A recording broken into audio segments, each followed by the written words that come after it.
वो बच्चा, मैंने कहा सोल्यूशन है पॉसिबली, लेकिन प्रैक्टिकली पॉसिबिलिटी देखनी होगी आपको। बोला कैसे? मैंने कहा इन बच्चों के साथ रहने से जो आपको लगता है कि जो लाइफ की एंडिंग है कहां होने वाली है। अब ऑब्वियस है क्रिमिनल्स के साथ अगर बच्चा 24 घंटे है तो उसका एंड कहां होगा? जेल में। अगर आप उसको ये एहसास और ये एक्सपीरियंस अब दे दोगे तो he can be stopped, otherwise नहीं। ये सिचुएशंस मैनिपुलेट अगर आप कर सकते हो तो ठीक है। व्हाट दे डिड, मतलब जो हमारी प्लानिंग बनी फिर पापा के साथ बैठ के, पापा और उसके मामा वहीं पर पुलिस डिपार्टमेंट में थे, सब इंस्पेक्टर। अब उन्होंने प्लान क्या किया कि जब वो घर में खाना खा रहा, मैं कहा इसमें बेइज्जती भी होएगी खूब आपकी। बोला बच्चा बचना चाहिए, बेइज्जती बुजती तो जाए भाड़ में, ऑलरेडी बेइज्जती बहुत हो रही है। जब बच्चा घर में खाना खा रहा था, पुलिस की 2 जिप्सी आई, उसको घर से पकड़ के 2 पुलिस वाले, एक इधर एक इधर, पूरी गली में पैदल लेके जाते रहे, आगे आगे पुलिस की जिप्सी, पीछे पीछे पैदल, ताकि वो जो आसपास का मोहल्ला है वो उसको देखे। उसके बाद वापस बाहर जब गली से निकल लिए तो जिप्सी में बिठा के सीधे ले गए उसको हवालात में ले जा करके उसको कर दिया अंदर। मैंने कहा अब क्योंकि ये एफिशिएंट पर्सनालिटी है, एफिशिएंट की जो सबसे बड़ी चीज है वो है अक्कड़, ईगो। छोटा बच्चा है, ईगो तोड़ी जा सकती है, बड़े बच्चे की नहीं तोड़ी जा सकती। अब हमें इस तोड़ने का इंतजार करना पड़ेगा, तो उसके लिए क्या करना है आपको? अब वहां पुलिस वालों की ड्यूटी लगी वहां पर कि आपने कुछ नहीं करना, इसके हवालात के आगे से गुजरना है। अच्छा ये है क्या उसका दोस्त जो बदमाश था जिसका जिक्र कर रहे थे हम, कि ये है क्या उसका दोस्त? चल बेटा तू तो गया 20 साल के लिए अंदर, अब तो बुढ़ापे में निकलेगा। फिर अगला पुलिस वाला आया, तू गया क्या? तू गया भी। अंकल मैंने तो कुछ नहीं किया। उसी वक्त कोई वारदात हुई थी कि उसमें उसका हाथ है तो तू भी साथ ही होएगा। जो इल्जाम था वो ये था, ये उसने किया है तो तू साथ है, तो तूने भी किया है तो तेरे ऊपर भी लगा ये इल्जाम। अब ये कह रहा है कि मैंने कुछ नहीं किया है। अब थोड़े दिन तो जिद में रहा, एक दिन पूरा दिन ये चला, पूरी रात ये चला, पूरी दिन पूरा रात उसके दिमाग में तू गया 20 साल के लिए, तू गया 20 साल के लिए। रात में वो बता रहे थे कि सुबह 4 बजे तक ये इस बात की जिद पाले रहा कि मैंने कुछ नहीं किया। सो गया रो रहा के। अगले दिन सुबह उठ के, अब पुलिस वालों को पता लग जाता है कि आज इसकी अक्कड़ ढीली है, अंकल सच्ची कुछ नहीं किया। फिर आखिर में उसका गिड़गिड़ाना इस बात पे आ गया कि एक बार मेरे पापा को बुला दो। अब उसके पापा आते हैं, क्योंकि उससे पहले उसे जिद्दी गुजर को जो टेंशन थी ना वो ये थी कि मेरे घर बहुत प्रॉपर्टी है, बड़ी जमीनें हैं भाई। वो ये कहता है कि पापा एक बार बचा लो। वो कहता है कि नहीं बेटा मैं कुछ नहीं कर सकता, तेरे मामा ही नहीं बचा सकते, मैं क्या बचाऊंगा, वो तो इसी थाने में है। जब वही नहीं बचा सकते तो मैं क्या बचाऊं? पापा एक बार बचा लो, पापा एक बार। नहीं भाई देख तू तो फिर जाएगा, फिर ये मैं कुछ नहीं कर सकता बेटा, मैं मजबूर हूँ, मैं चाहता हूँ तेरे को बचाना, बट तेरे को पहले समझाया था, तू माना ही नहीं। अब पूरा दिन वो उसके फादर वहां बैठे रहे, पूरा दिन वो एक ही चीज रिपीट करता रहा। 2 दिन के बाद जब उनको ये लगा कि अब ये बिल्कुल टूट चुका है, अब ये बिल्कुल इसकी ईगो जो खत्म हो चुकी है, ये मान चुका है कि अब मैं अंदर जाऊंगा, क्योंकि ये मानते बहुत देर से हैं, इतनी आसानी से ये एक्वायर नहीं करते हैं। जो मैं एक्वायरिंग जो बोल रहा हूं ना कि अब मैं अंदर गया, ये उसको ये लगता था कि मेरे पापा मुझे छुड़ा ही लेंगे एंड तक। भाई बिल्कुल जब ये कह के जब ये खुद ये मान जाएगा कि अब मैं अंदर जा चुका हूं, उस तब समझना।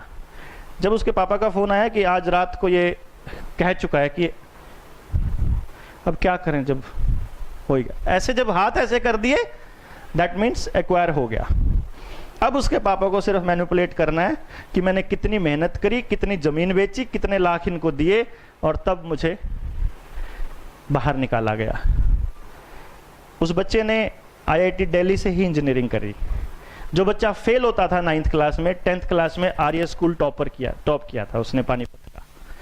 ही वॉज द चाइल्ड जिसने पढ़ाई के बाद, मतलब पढ़ाई के अलावा उसने कुछ नहीं किया। उसके बाद आउटिंग जाना, बाहर जाना, लोगों से मिलना उसने देख लिया, और फिर दोस्त रखता लिमिटेड से, और उसे पता लग गया। Now he is well settled child. Point ये है कि क्या हम इस लेवल पे मैनिपुलेशन, क्योंकि ये बहुत कम बच्चे होंगे ऐसे, रेयर केस है तो रेयर बात। सेल्फ कॉग्निटिव वाले पॉइंट पे हम बता रहे थे आपको कि सेल्फ कॉग्निटिव बच्चे का अगर एक बार ये चीज आ गई दिमाग में कि मुझे ये करना है, तो आप उसको रोक नहीं सकते। Clear? Next point, affective. Acquiring sensitivity में अफेक्टिव क्या है? अफेक्टिव का मतलब है when the child learns from the experiences of the others।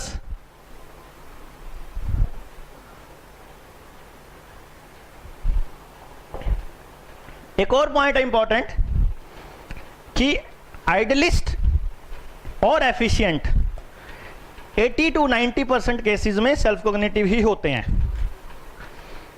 बहुत कम ऐसे मतलब चांसेस आएंगे जब बच्चा आइडियलिस्ट या एफिशिएंट हो और अफेक्टिव या कुछ और हो। क्लियर? तो मैक्सिमम केसेस में ऐसा होगा, कुछ केसेस में, लेकिन मैक्सिमम केसेस में अफेक्टिव जो है ये दूसरे के एक्सपीरियंस से सीखते हैं, और मैक्सिमम केसेस में लिसनर्स जो हैं वो अफेक्टिव होते हैं। ऐसे बच्चे हमेशा ये सोच करके डिसीजन लेते हैं कि मेरे दोस्त क्या डिसीजन ले रहे हैं, मेरे दोस्त क्या कर रहे हैं। यानी अफेक्टिव बच्चा, अगर जैसे मैंने आपको एक बात बताई थी शुरुआत में कि विजुअल इंटेलिजेंस जिसका हाई होगा उसको मोबाइल पे गेम खेलने का भी शौक होएगा और कार्टून देखने का भी शौक होएगा। लेकिन एक इसका दूसरा रीजन हो सकता है कि विजुअल लो है लेकिन बच्चा अफेक्टिव है और उसका पीयर ग्रुप मोबाइल गेम खेल रहा है और कार्टून देख रहा है। तो कई बच्चे कार्टून सिर्फ इसलिए देख रहे होते हैं कि पीयर ग्रुप में बात करने लायक कोई बात ही नहीं होती उनके पास, क्योंकि उसके चारों दोस्त सिर्फ कार्टून्स की बात करते हैं, क्योंकि पोकेमॉन की बात करते हैं। मैं पोकेमॉन नहीं देखता तो मेरे को पता ही नहीं क्या होता है, तो मैं उनके साथ बात करने लायक ही नहीं हूं। वो इसलिए भी गेम खेलता है कि वो सारे के सारे दोस्त बताते हैं मैं इस लेवल पे आ गया, मैं इस लेवल पे आ गया, तू कहां पहुंच गया, तू कहां पहुंच गया, तो वो भी खेलना शुरू कर देता है जाके। उसका इंटरेस्ट नहीं है, बट उसे पीयर ग्रुप में एडजस्ट होना है। तो अफेक्टिव वाला बच्चा हमेशा ये देखता है कि लोग क्या कर रहे हैं, दुनिया क्या कर रही है, स्कोप किस चीज का है, ज्यादा लोग किसकी बात कर रहे हैं और डिसीजन किस तरफ ले रहे हैं, तो वो भी वैसा ही डिसीजन ले लेता है। यानी कि अब इसको हम दो बच्चों को देख करके हम क्या करेंगे, अगर एक बच्चा घर के अंदर टेबल रखी है कांच की और बहुत सारा कांच का सामान है, एक सेल्फ कॉग्निटिव बच्चा खेल रहा है, उसको आप रोकने की कोशिश करोगे वो बिल्कुल नहीं रुकेगा।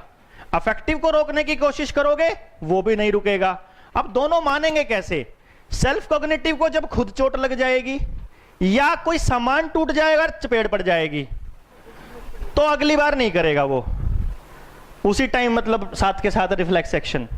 और अफेक्टिव वाला कैसे मानेगा? जब सेल्फ कॉग्निटिव वाले को चोट लग जाएगी तो अफेक्टिव अपने आप मान जाएगा। अब एक मदर है, वो कह रही है मानता ही नहीं, अंदर खेलता है घर में टेबल के ऊपर। मैं कहती हूं बेटा बाहर खेल ले, वहां पे बॉल लेके लगा रहता है, वहां कांच का सामान है, मेरे को यह डर है कि कहीं उसका सिर उस टेबल के कोने पे लग गया तो चोट लग जाएगी। मैंने कहा कुछ नहीं करना आपने सिर्फ इतना सा करना है, फोन उठाओ जब वो खेल रहा हो, जब वो खेल रहा होता है फोन उठाना है, फोन उठा के अपना फोन साइलेंट पे करके और मतलब किसी को बोल दो, फ्रेंड को, अच्छा कौन, मीना हो, कैसे लगा, टेबल लग गई, घर में खेल रहा था, कितने इंजेक्शन लगे, स्टिचेज भी आए। ओ माय गॉड, ये बच्चे ना जो खेलते हैं घर में, इनको लगनी होती है और क्या करें फिर। चलो ओके, मैं आती हूं हॉस्पिटल में देखने के लिए, और फोन काट दो और उस बच्चे से बात मत करो, उसकी तरफ देखो भी मत। अगर आपने उसकी तरफ देख लिया तो वो समझ जाएगा ये सारा मैनिपुलेशन मेरे लिए था।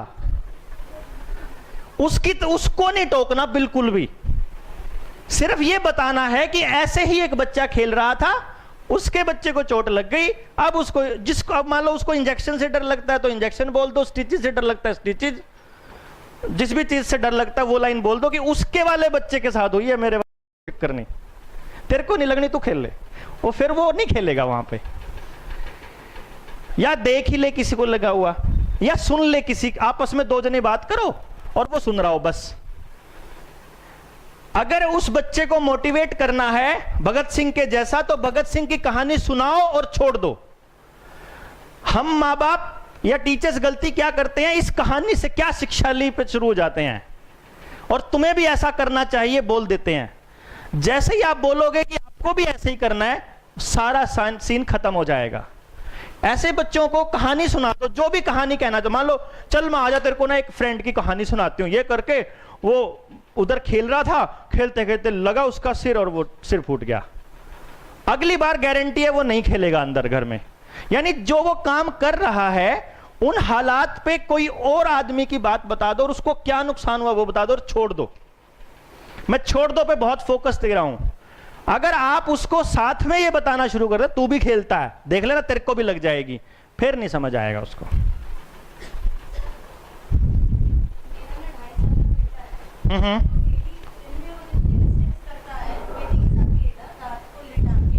आप पूरी लाइन दोबारा से बोलिए।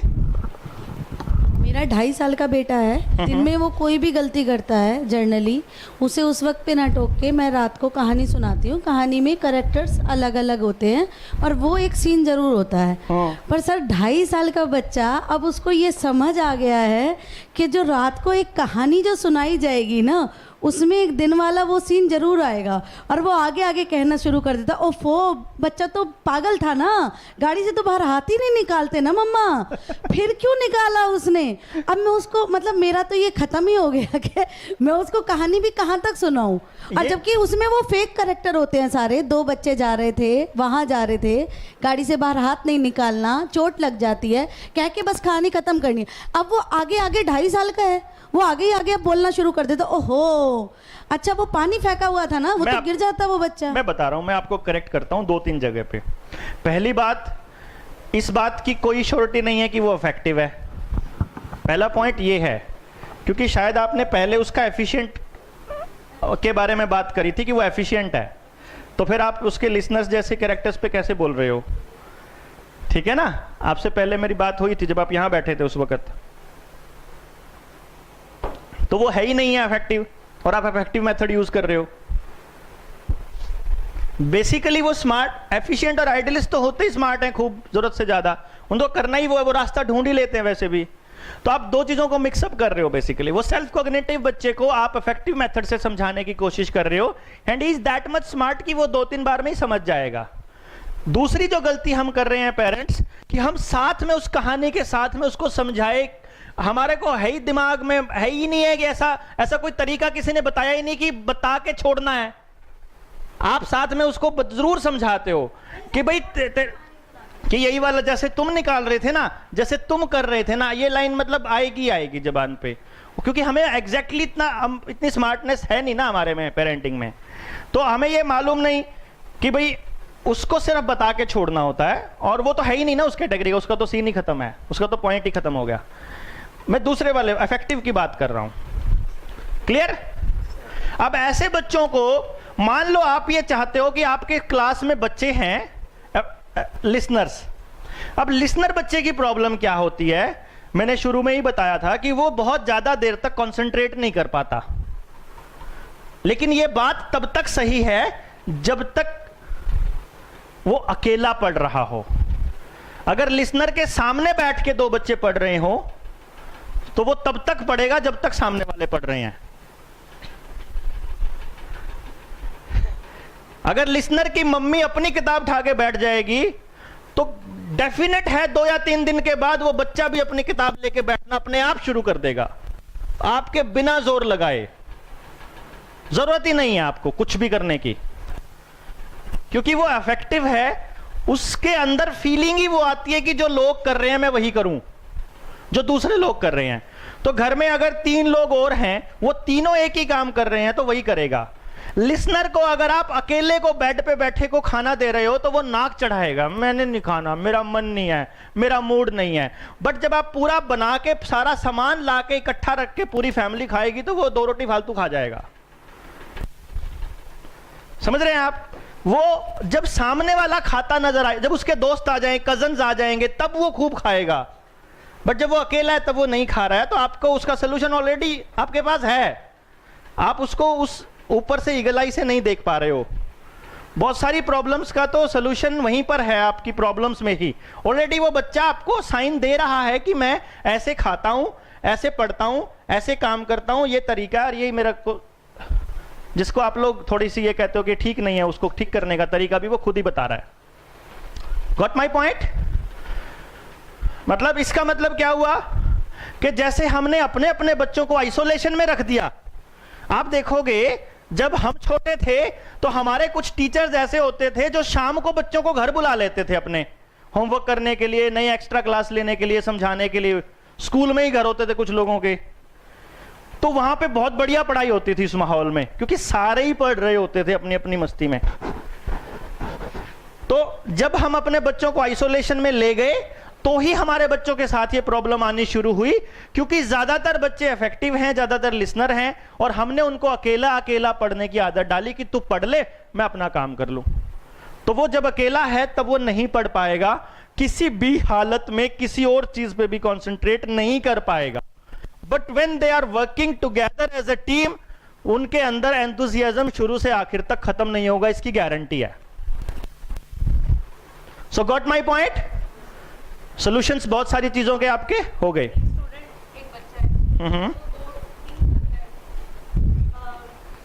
उम्र से शुरू करिए कहानी। 3 इयर्स का है अभी। तो अभी वो क्या करता है, जैसे जो उसको मना करो वो करेगा, लेकिन एक सिचुएशन व्हाट आई फील कि क्या हुआ, एक बार उसके घर में जैसे किसी ने मारा तो कहते हैं पुलिस बुला लेते हैं। तो उसने क्या किया, अगली बार जब मैम ने उसको डांटा ना, हेलो पुलिस, ये उसका रिएक्शन था। तो अब वो अफेक्टिव भी हो गया और सेल्फ कॉग्निटिव भी हो गया। आपने एक बिहेवियर देखा, अभी आगे 2 रहते हैं, अभी आने दीजिए, अभी उसको हम करते हैं। इस पॉइंट पे कोई डाउट है तो बताइए, डाउट बताइए, मतलब अभी बच्चे के लिए कंप्लीटली हम बात करेंगे। क्लियर?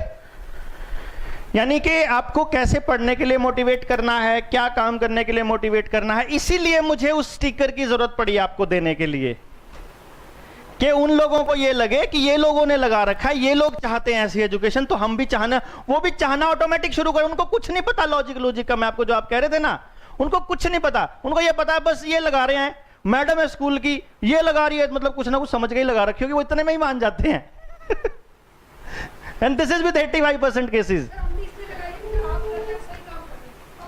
वो तो आप खुद के लिए, वो तो आपको समझ भी आ गया, इवन अगर आप नहीं भी लिसनर है तो भी समझ आ गया, ठीक है ना। Second point, sorry third point, reflective part. ये रिफ्लेक्टिव एक्वायरिंग कैसे होती है? ये आमतौर पे फ्लैशीज में होती है।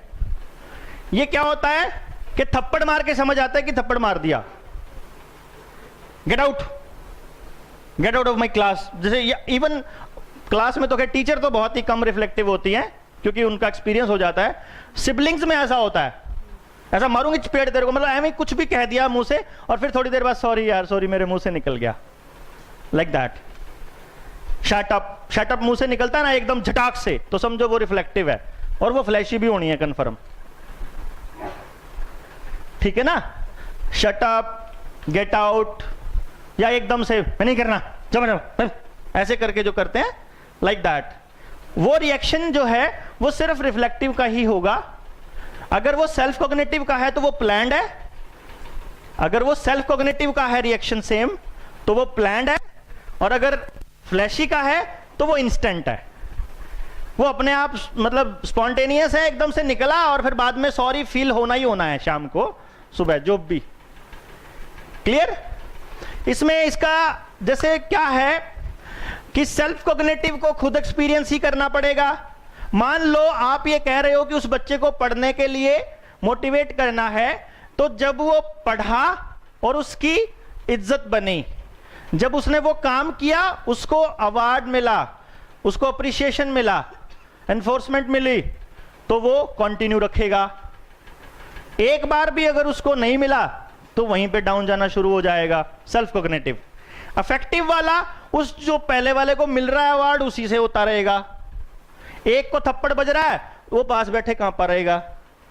सेल्फ कॉग्निटिव को थप्पड़ बजाओ, पूरी क्लास जितने इफेक्टिव है सब अपने आप मान जाएंगे कि भाई अगला नंबर अपना है। होता था ना पहले, डंडे एक को पढ़ रहे होते थे, बराबर में बैठे इफेक्टिव जो है वो कांप रहे होते थे। रिफ्लेक्टिव वाला क्या है, वो डिसीजन पहले लेना ही लेना, उसने सोचना बाद में ही है उसने। ये ऐसे लोग कहते हैं मैं तो बस यही सब्जेक्ट लेना है, बाद में तो गलत ले लिया यार, सब्जेक्ट भी गलत चूज कर लेंगे उस मोमेंट पे। So what we need to do is self cognitive को एक्सपीरियंस करने दीजिए। अफेक्टिव के लिए आप स्टोरी टेलिंग या किसी और का एग्जाम्पल दे दीजिए, किसी के लिए किसी की जीवनी बताइए या उनके एक्सपीरियंसेस शेयर कीजिए। रिफ्लेक्टिव को अगर समझाना है तो उसका एकमात्र तरीका है कि उस बच्चे के अंदर से जवाब आना चाहिए क्वेश्चन की फॉर्म में। जैसे क्या, पहले दो बच्चों को आप समझाएंगे कैसे? पहले वाले को तो आप समझा ही नहीं सकते, सेल्फ कॉग्निटिव को तो। दूसरे वाले को आप दूसरों को एग्जाम्पल देके समझा सकते हो, कोई जरूरत नहीं है। तीसरे वाले को ये, अच्छा आज कहां थे, ये किया था, तो जो किया वो ठीक किया, क्या लगता है ऐसा ही करना चाहिए था, क्या ये तरीका सही है, आपको क्या लगता है? मतलब अगर उसने अपनी जबान से उस बात के लिए हां या ना नहीं कहा तो समझो उसको समझ नहीं आया। तुमने ऐसा नहीं करना, ये वाली लाइन रिफ्लेक्टिव को समझ नहीं आएगी। अगर तुम ऐसा करोगे तो क्या ये अच्छी बात है, ये वाली लाइन समझ आएगी। Got it? Point clear? सवाल और जवाब दोनों उधर से आए तो ज्यादा बेटर है कि मम्मा ऐसा कर लूं, तुम बताओ तुम्हें करना चाहिए कि नहीं करना चाहिए। ये सिर्फ रिफ्लेक्टिव के लिए, बाकी दोनों के लिए नहीं है। So you need to be that much keen observer कि आप उसको इतने बड़े, जैसे मैंने आपको बहुत सारे पैरामीटर्स दे दिए ना, और एक बारी में एक बात से, एक तरह के बिहेवियर से आप सब कुछ जज नहीं कर पाओगे, टाइम लगेगा। पहले आप एक बच्चे के एक बिहेवियर को लिखना शुरू करो, ये वाला ज्यादा लग रहा है मुझे, फिर उसके दूसरे बिहेवियर से लिखना शुरू करो, ये वाला ज्यादा लग रहा है, ये वाला कम। बाद में वो चीजें कॉन्ट्राडिक्ट भी होंगी, फिर एक एवरेज पॉइंट आएगा जहां कि ये मुझे ठीक लग रहा है, और फिर हम आपको फाइनली बताएंगे भी यकीनन। पहले आपकी टेस्टिंग हो जाएगी, आप लोग कितने बढ़िया ऑब्जर्वर हैं अपनी अपनी क्लास के बच्चों के लिए, क्योंकि ये आप देखोगे आपका काम कितना आसान होता जा रहा है धीरे धीरे। और it's going to be very easy for you to understand a child. चौथा पॉइंट है reverse. This is the most important factor of a kid. इसलिए क्योंकि ये बच्चे हैं जो असल पूंजी हैं इस देश की, जिनमें रिवर्स होता है। रिवर्स फैक्टर अभी तक मेरे पास हाईएस्ट 30% आया है। 17,000 बच्चों में सिर्फ 2 बच्चों का 30% है, लगभग 10 से 12 बच्चों का 20% है, और फिर बाकी के 50, 60, 100 बच्चों का करीब करीब 10%। एंड 10% अगर किसी का रिवर्स फैक्टर है तो बाकी सारी चीजों के ऊपर पानी फेर देता है अकेला, रिवर्स। और इसको फॉर्चुनेट कह लीजिए, अनफॉर्चुनेट कह लीजिए, इस इंडिया में इस रिवर्स को फाइंड आउट करने का तरीका और किसी के पास नहीं है एक्सेप्ट मी। आपके पास अब हो जाएगा ये, क्योंकि ये एक बहुत नई डिस्कवरी थी। जब हमने इसको पॉइंट आउट किया था, लोगों ने पहले कर रखे थे बट उसको कंसोलिडेट नहीं किया था, और ये इतना इंपॉर्टेंट है।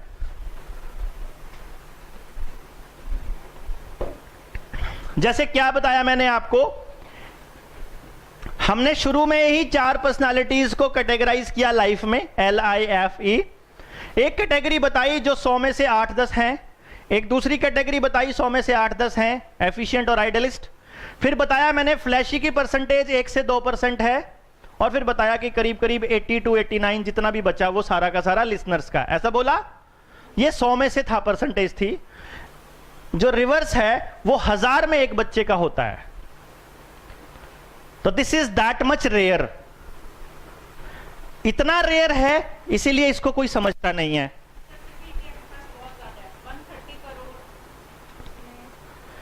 इतना रेयर है इसीलिए इसको कोई समझता नहीं है, इसकी कोई इंपॉर्टेंस नहीं है। इस बंदे को समझने के लिए इसको लगभग 1000 और लोगों से मिलना, यानी 2000 लोगों से मिलेगा तो कोई एक बंदा मिलेगा इसको समझने वाला, जो उसी की फ्रीक्वेंसी पे बात करेगा। जब ज्यादातर पॉपुलेशन क्योंकि 85% है और बाकी के 3 जो पर्सनालिटीज हैं वो भी एक ही एंगल से सोचते हैं, जैसे कानून सोचता है, जैसे सोसाइटी सोचती है, जैसे रूल बनाए हैं लाइफ के, तो वो इस एंगल से सोचते हैं। मान लो वो उधर जा रहे हैं, तो जो रिवर्स वाला बंदा है वो कहेगा ऐसे क्यों, ऐसे भी तो जा सकते हैं।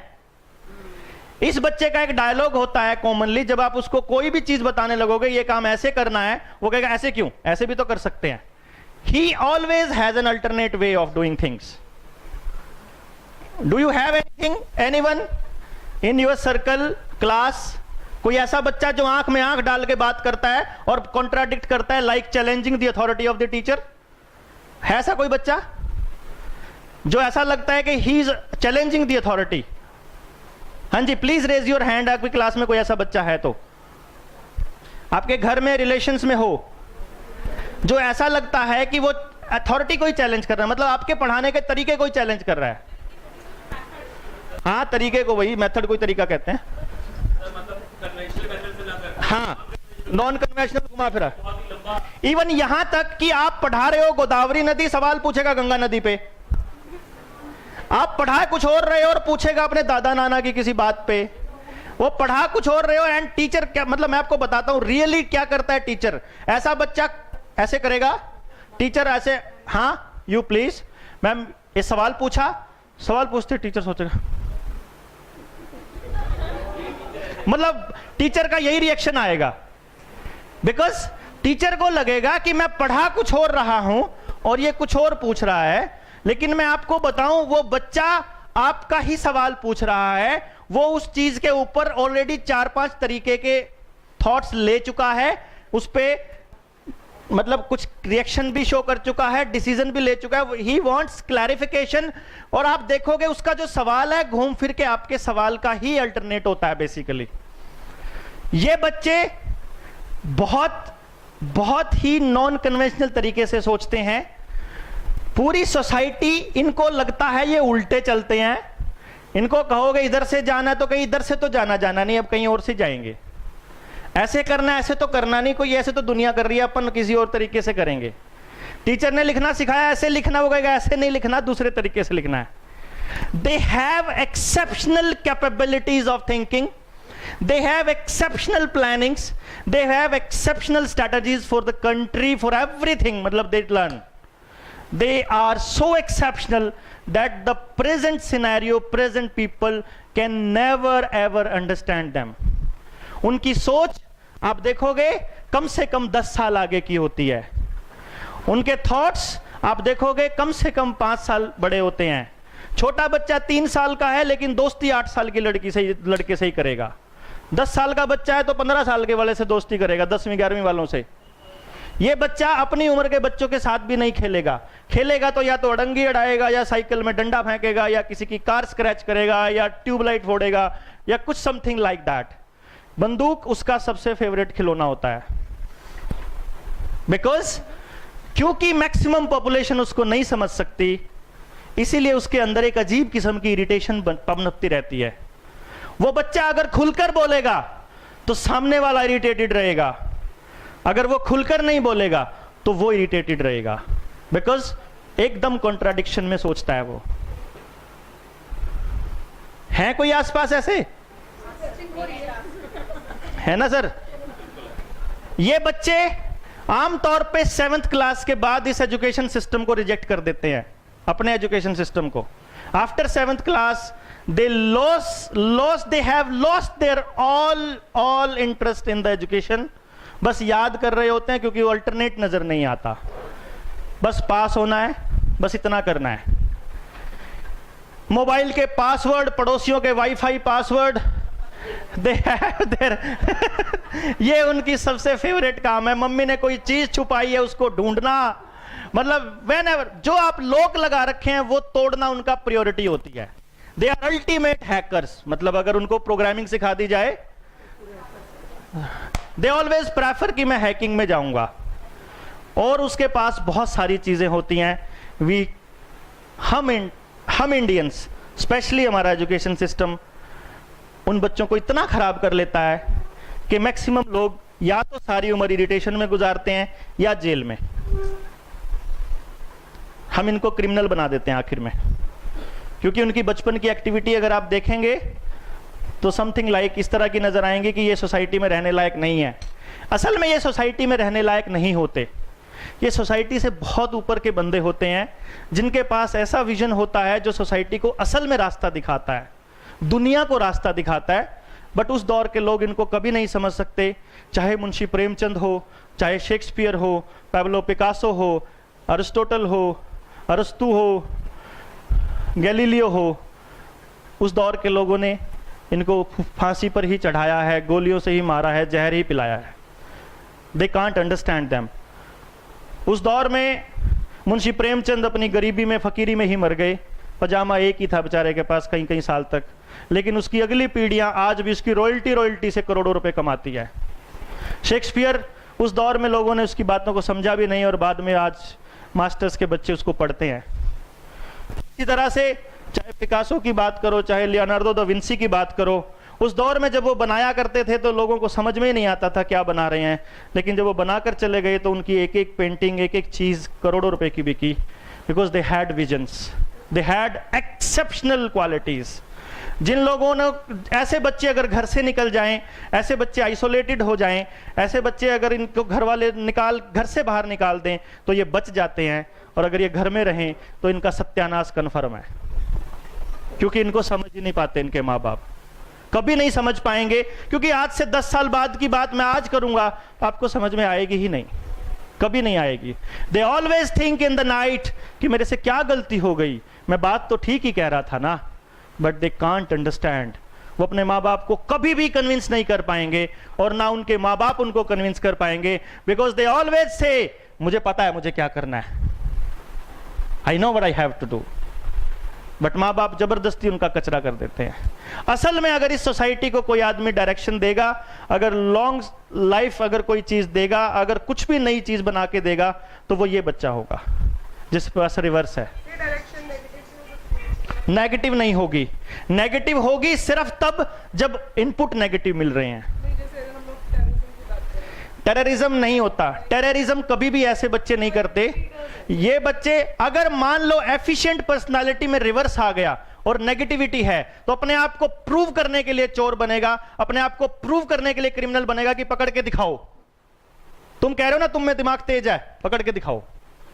आपको प्रूव करने के लिए झूठ बोलेगा, सिर्फ प्रूव करने के लिए कि आई नो मुझे क्या करना, आई नो मेरा टैलेंट क्या है, सिर्फ प्रूव करने के लिए। बाद में उसी को लाइफ बना ले, नहीं एक्सेप्ट करती सोसाइटी तो अलग बात है। अदरवाइज इसके अंदर ये कुछ नेगेटिविटी थोड़ी है, अलग ही तो है, सोसाइटी से अलग ही तो है, नेगेटिव थोड़ी है। They have their tendency. कुदरत ने उनको एक ऐसा मैसेज, एक ऐसा दिमाग दिया है जो आपसे अलग सोच सकता है, जो आपसे डिफरेंट, आपसे आगे सोच सकता है। चंडीगढ़ ली कार्बूजियर ने चंडीगढ़ को प्लान किया।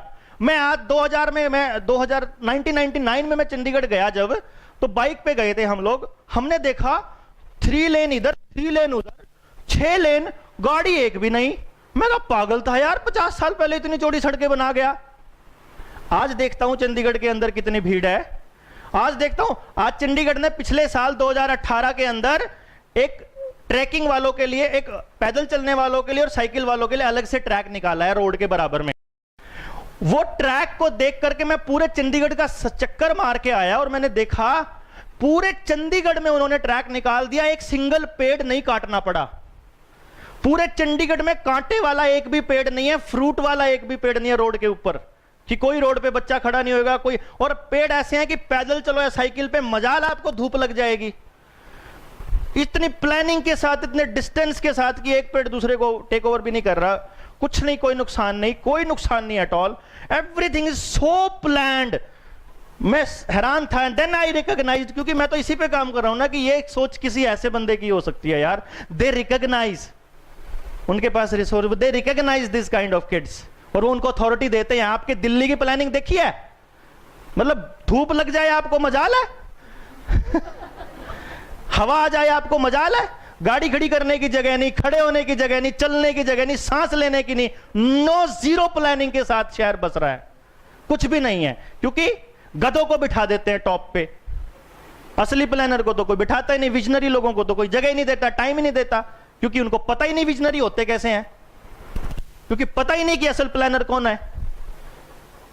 अगर आपके काम करने के लिए एनवायरमेंटल साइंसेज के अंदर एनवायरमेंटल वाले बच्चे जाएं जिनका नेचुरलिस्टिक अच्छा है, एनवायरमेंटल साइंसेज में जाएंगे तो मजाल है, कोई पेड़ काट देगा, चिपक के खड़े हो जाएंगे, पेड़ नहीं कटने देंगे भाई, क्योंकि जान बसती है पेड़ों में और जानवरों में उनकी। ऐसे होंगे आप में से पेड़ कटा देख के दिल में दर्द होता होगा जिनको, अपने आप में देख लो, पेड़ कटा दिखता है ऐसा लगता है जैसे कोई आदमी मर गया यार पड़ोस का। वो फीलिंग जिस बंदे को आती है उस बंदे को एनवायरमेंटल साइंसेज पे बिठाओ ना आप, जिसका विजुअल हाई है उधर बिठाओ ना उनको, जिसका जो अच्छा है उसको उस काम के लिए बिठाओ ना आप।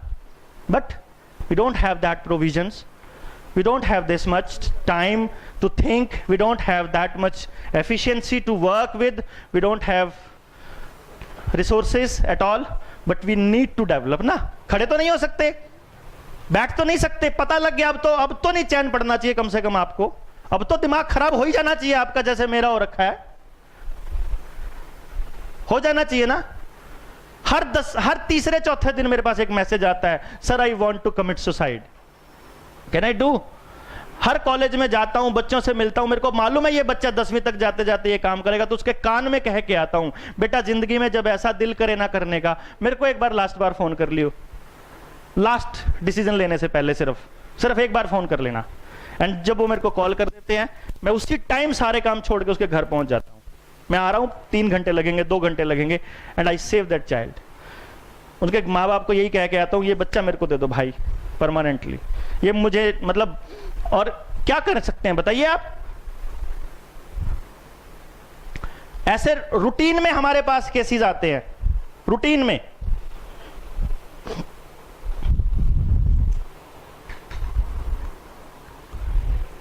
क्योंकि मैं सबको नहीं बता सकता, सारी चीजें नहीं दिखा सकता,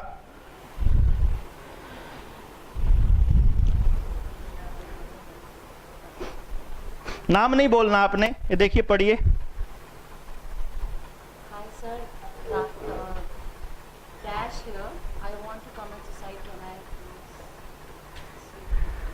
ये 10th क्लास की लड़की है।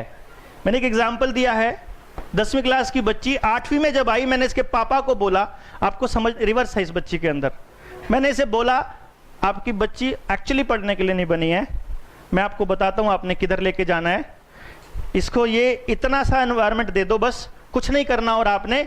और एंड 10th क्लास के एग्जाम से पहले इसका मैसेज आ गया कि सर अब मेरे से मेरा बाप बर्दाश्त नहीं होता, या तो मैं इसको मार दूंगी या मैं खुद मर जाऊंगी, क्या करूं बताओ।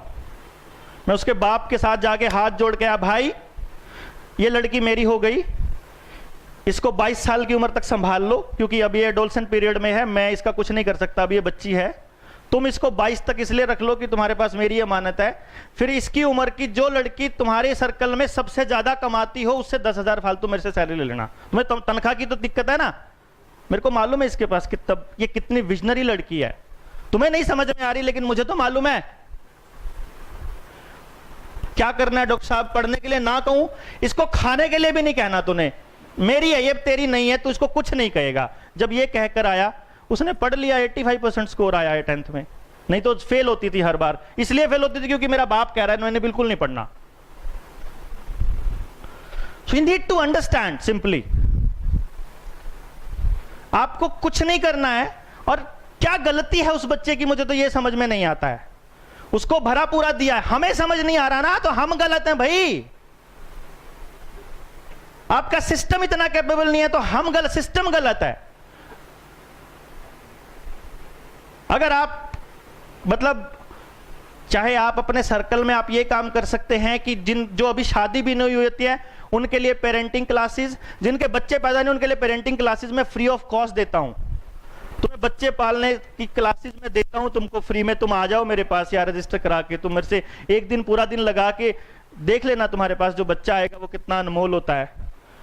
मैं कोई पैसा नहीं लेता उनसे, मैं ये कहता हूं कि, और फिर आप लोग अगर सीख रहे हैं तो मैं आपको सिखा रहा हूं, तो आगे आप सोसाइटी को बताना अब आपका फर्ज बनता है।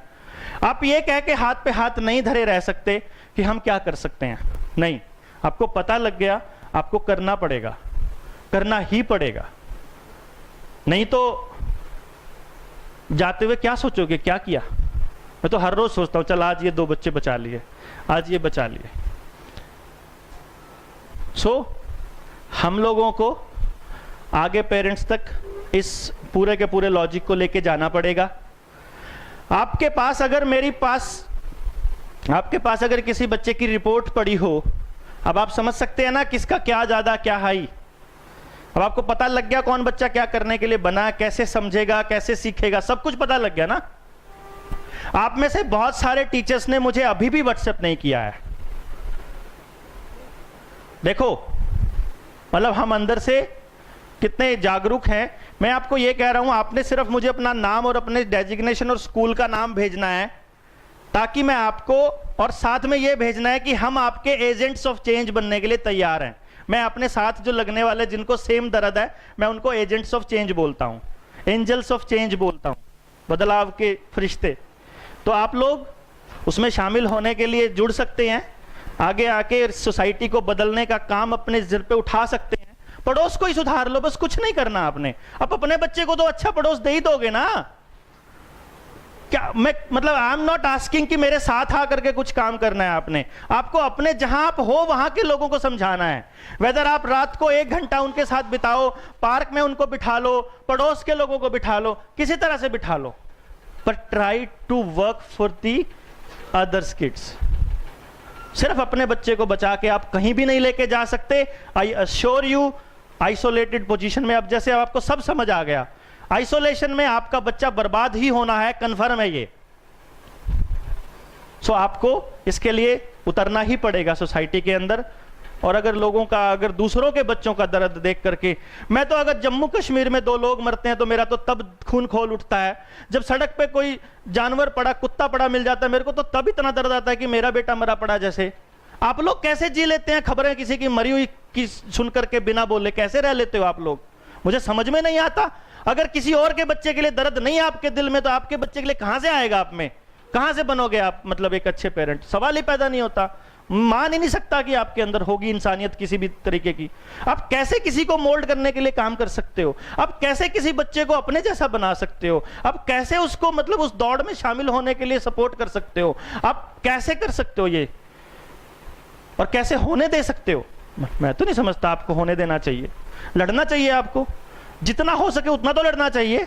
चलो किसी को थप्पड़ नहीं मारना, किसी को डांटना नहीं, पर कहना तो चाहिए, बात तो करनी चाहिए, रोकना तो चाहिए सामने वाले को। और अगर नहीं रोक रहे हो तो आपकी अपनी जिंदगी, मेरी अपनी। मेरा तो इतना ही दर्द था।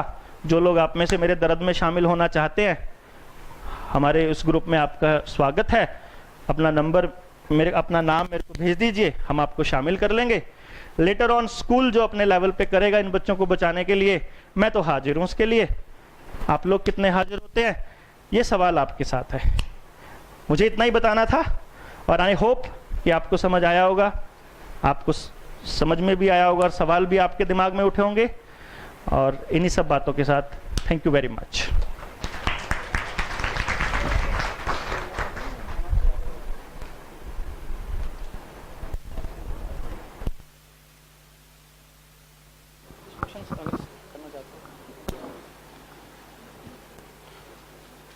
तो सबसे पहले मैं डॉक्टर देवेंद्र भलारा का थैंक्स करूंगा। उन्होंने बहुत अच्छा बताया, और हमें जो भी सीखा है उसको हमें अपने इम्प्लीमेंट करना है।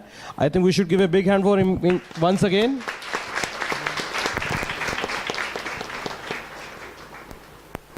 तो जैसे डॉक्टर देवेंद्र ने बोला कि हमें चेंज लाना है, सोसाइटी में चेंज लाना है, तो चेंज स्टार्ट होगा हमें अपने से। So first we have to change ourselves, then we have to change our students, then we have to change our parents, then we have to change those neighbors. Like that we have to expand our circle of change. तो सबसे पहले हमें अपने को change करना है, and the teachers who are interested to be the part of this program, in the sense कि अभी तो हम आपको एक highlight बताई है या आपको बताया है, basic बताया है। तो टीचर्स जो इंटरेस्टेड हैं कि वो इसका पार्ट बनना चाहती हैं, जो और ट्रेनिंग चाहती हैं, तो वो अपने इंचार्जेस को अपना नाम दे सकते हैं, क्योंकि उनके लिए फिर अलग सेशन होगा विद डॉक्टर देवेंद्र भलारा, जिसमें वो डिटेल में बताएंगे। अभी तो आपको बेसिक पता चल गया आपको कि आपको क्या क्लास में कैसे आइडेंटिफाई करना है, लेकिन और डिटेल में जो जाना चाहता है they can give the name to the respective incharges and sir का उनका तो सेशन के लिए जस्ट आई विल आस्क कि सेशन कब होगा उनका. मोस्ट प्रोबेबली हम लोग जून के एंड में रखेंगे या जुलाई के मंथ में हम विल स्टार्ट द सेशन. तो कितनी टीचर इंटरेस्टेड हैं जो तो पार्ट बनना चाहती हैं इस प्रोग्राम का. इट्स नॉट कि भाई आपको इसलिए करना है कि आप बेसिकली आपको इसलिए करना है कि आपका ये स्टाइल है, आपका टाइप है, मतलब आप करना चाहते हैं इसलिए कि आप कुछ चेंज लाना चाहते हैं. तो जस्ट आप ये इसका सोच के अपने इंचार्जेस को आप नाम दे दें, क्योंकि हम लोग एक टीम बनाएंगे, क्रिएट करेंगे जो हर एक यूनिट में होगी और जो इस काम पे वर्क करेंगी फर्दर. और हम लोग चाह रहे हैं कि स्कूल से ही कोई ट्रेनर्स हम लोग आइडेंटिफाई करके उनको बनाएं जो आगे फर्दर इसको डिटेल में बाकी पेरेंट्स को और स्टूडेंट्स को और टीचर्स को गाइड करें. ओके, तो आई थिंक इस सेशन के बाद अब नेक्स्ट सेशन जो हमने प्लान करना है, एक सेशन होगा जिसमें क्वेरीज जो होंगी जो आप इम्प्लीमेंटेशन करेंगे. अभी ये जो वेकेशंस होंगी, वेकेशंस में ये जो है इम्प्लीमेंटेशन आप स्कूल में तो नहीं कर पाएंगे, ऑब्वियस है. तो आप अपने घर पे कहीं भी आपको लगता है बच्चों से आपकी इंटरेक्शन है, बच्चों से आप इस बारे में करके आप इसको पूरा 1 महीने इसको आप इम्प्लीमेंट करेंगे. Then after that we will have one session with sir जिसमें हम लोग जो क्वेरीज आपकी आएंगी वो आप सर से पूछ सकते हैं. तो आई थिंक ये सेशन आपको कैसा लगा, हाउ इज एक्सपीरियंस? तो any feedback you want to give? I just want to say that that's a revolutionary thought that you have put in front of all of us, and I don't think so. And if anyone is here who don't want to be a part of this, everyone is going to be aligned to this thought and this revolutionary change that you want to bring in the society. Thank you very much. लेकिन मैं आपको एक और बात बताऊं कि कई लोग जैसे लिसनर्स जो बैठे होंगे ना, उनको अभी से खतरा हो जाएगा, घर में कैसे संभालेंगे, ऐसे ये तो पागल हुआ पड़ा है, हमें तो पागल बनना पड़ेगा. ऐसा कुछ नहीं है. जब if you wish to be agent of change तो घर में बैठे बैठे हो जाइए. नहीं घर में आ सकते कोई बात नहीं है, आप उस विचार के साथ सहमत हो जाइए और घर में बैठे रहिए, सिर्फ सहमत रहिए. जब भी ऐसा कुछ गलत होता है सिर्फ ये बोलिए कि ऐसा नहीं होना चाहिए. जब भी किसी को कत्ल कर दिया जाए तो ये मत बोलिए कि आजकल जमाना खराब हो गया है, ये बोलिए कि ये नहीं होना चाहिए. ये नहीं बोलना कि आजकल माहौल खराब हो गया, ये नहीं बोलना कि सरकार कुछ नहीं कर रही, ये नहीं बोलना कि कुछ. आपको ये बोलना चाहिए कि सरकारों को करना चाहिए, आपको ये बोलना चाहिए कि इन लोगों को स्टेप उठाना चाहिए, आपको ये बोलना चाहिए कि हम यही चीज मांग रहे हैं. सिंपल इतना सा करना है आपको, और इतने बड़े तीर नहीं मारने हैं. बिकॉज जो थॉट है उसकी ताकत सबसे बड़ी है. लोगों ने भगत सिंह को मार दिया अंग्रेजों ने, उसके थॉट को नहीं मार पाए वो लोग, वो आज भी उतना ही मजबूत है. तो थॉट ये होना चाहिए कि हमने बचाना है, थॉट ये होना चाहिए कि हमने इसका विरोध करना है, ये गलत है. चाहे सोशल मीडिया पे लिखिए, चाहे व्हाट्सएप पे लिखिए, लोग जैसी मर्जी वाहियात बातें करते रहिए, लेकिन आप आवाज बने रहिए उन बच्चों की. आपको उन बच्चों की आवाज बनना है. बेसिकली मेरी आवाज नहीं बनना, उन बच्चों की जिनके साथ आप डील कर रहे हो. अब आपको लगेगा ये कितने मासूम है यार, कितने ओरिजिनल है यार. 3 साल का था जब कितना प्यारा लगता था, कोई गलती नहीं दिखती थी उसके अंदर. स्कूल में आया तो कचरा होना शुरू हो गया. तो गलती स्कूल की है ना. जैसे जैसे बड़ा होता जा रहा है वैसे वैसे नंबर कम होने की वजह से रिलेशन खराब हो रहे हैं. तो सुधारो, स्कूल को सुधारो ना, उसको काहे को सुधारने पर लगे पड़े. उसमें कोई गलती नहीं है, उसमें कुछ भी गलत नहीं है. He is 100% perfect. उसका पर्पस है आने का. जैसे मैंने आपको बताया, जो रिवर्स फैक्टर वाले बच्चे, उनका पर्पस है सोसाइटी को डायरेक्शन देने का. उनको मत आईएएस बनाइए, उनको मत टीचर बनाइए, उनको फटेहाल रहने दीजिए. वो वहीं रह करके आपको कुछ देने वाले हैं. क्योंकि दिल टूटता है तभी कोई शायर बनता है. तो उनका दिल टूटने दीजिए, उनको फटेहाल ही रहने में उनको वो देकर जाएंगे दुनिया को. उनको कुछ बना दिया तो उनका कचरा कर दोगे आप, क्योंकि वो उस एंगल से नहीं सोच पाएंगे जब तक वो फ्री नहीं होंगे. आप सुबह से शाम तक फ्री होते ही नहीं हो, क्या सोचोगे बताओ सोसाइटी के लिए? कभी ऑफ लिया है हर काम से कि नहीं किसी से बात करनी, ना कहीं जाना, ना कुछ करना, बस कल्ले पैदल चलना. देखते हैं अब क्या सोचते हैं. कभी ऐसा लेकर के देखो ब्रेक अपनी जिंदगी से कि हमें ना घर वाले चाहिए, ना पति चाहिए, ना पत्नी चाहिए, ना भाई दोस्त, कुछ नहीं चाहिए. 1 दिन 2 दिन अपने लिए खुद के साथ बिताना है. And when you will spend that time you will find yourself, you will find your purpose, you will find your objective. की दुनिया में कुदरत ने आपको ये सब करने के लिए नहीं भेजा है. आपको को एग्जिस्टेंस का एक फैक्टर बनने के लिए भेजा है, सबको साथ रहने के लिए। आप कैसे मतलब